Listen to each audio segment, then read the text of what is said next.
Explain as best I can why you want to separate the embedded part, the real guts of your product, from the graphical interface part, what we call the GUI. So if you think about a piece of embedded industrial or medical equipment, you're going to have a core function, and I'm just drawing it as a circle. It's like a loop. You're constantly doing something, and this could be in a skin laser. You're measuring temperatures. You're doing the laser pulses. Whatever you're doing that is the main function of the piece of equipment. We have companies that do vegetable sorting, fruit sorting. So they're looking. They've got multiple channels. They're looking at blueberries come through and decide which ones to get rid of because they're off color. So this is sort of the core functionality of your product. And while it's doing whatever it's doing, there are inputs coming in from the outside world. This is the outside. And you have to do outputs. You have to react to different things. This is the core functionality. And within that, you're going to find that there's certain times where what this guy does is very critical. If it doesn't do this at the right time, so let's say there's a little part in here where it has to react to something coming in and it has to react to it exactly going out. If it doesn't do this thing, it's going to affect the functionality and the product. So this guy you have to write this in a way that works. The person writing this, it's very low level functionality.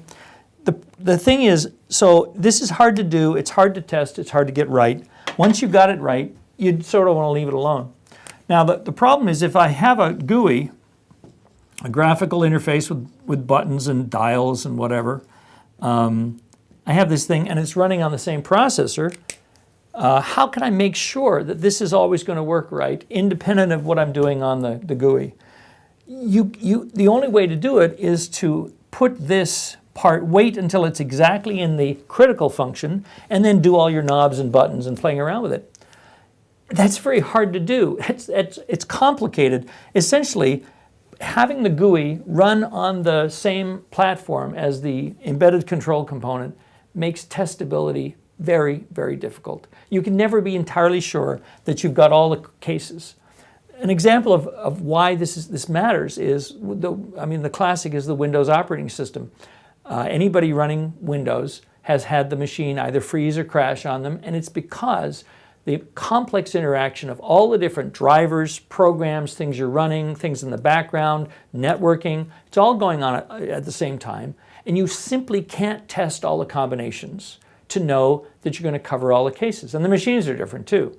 So the long story is, the more you got going on at the same time on the same piece of hardware, the harder it is to test.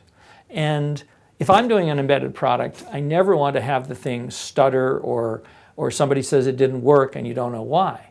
You want to test the thing. And the only way to test decently is you have to divide and conquer. You have to let this thing, you have to put a wall between these two, let the embedded engineer who's doing the low-level programming to this and test it. You have a well-defined interface between the two, between the graphical interface and the core function. This is typically done in a microcontroller, written in a C assembler, whatever. You don't really care. But this is done by an embedded engineer who knows how to write this stuff, who knows the I/O, who knows the hardware. They don't want to have to know the GUI stuff. They just want to design to a well-defined interface. Then you can test. This could be called an API, or it's just called an interface. API being application programming interface. But it's a well-defined interface. You can define it. You can write a test program for it. And then when this thing does what it's supposed to do, given these inputs and outputs, this is a nice little thing. It doesn't have to change if you change the GUI. That's key. It also is master of its own domain, so when it decides to accept inputs from the GUI or asks for things from the GUI, it's at a time when it knows it's okay. It's not reacting, it's not in a mode like it's firing a laser at somebody's skin. It knows, okay, now I'm in control of when I'm doing the I/O this side from the GUI. So the idea, what I'm trying to get across is that the idea of having one processor do both the real-time stuff or the critical to function stuff, it doesn't have to be real time, and there's millions of definitions of real time. Doing it all in one processor, even though it's conceptually simple, it's conceptually less cost, from a maintainability, from a divide and conquer, get it done, from a risk perspective, it's not a good idea. It's much better to divide and conquer because the domain-specific knowledge of the embedded engineer doing the low-level stuff and certainly the domain knowledge of this are different. They're significantly different. And in the kind of industrial and medical products that we work with, the cost of the microcontroller, $5 or $2, whatever, it's not a giant cost. The cost is probably more in developing the interaction, but there's a lot of good reasons to have this layer here. In protocols, they have layers all the time, and it's to simplify things, it's to make things independently testable. Same thing here. This is a better way to do it.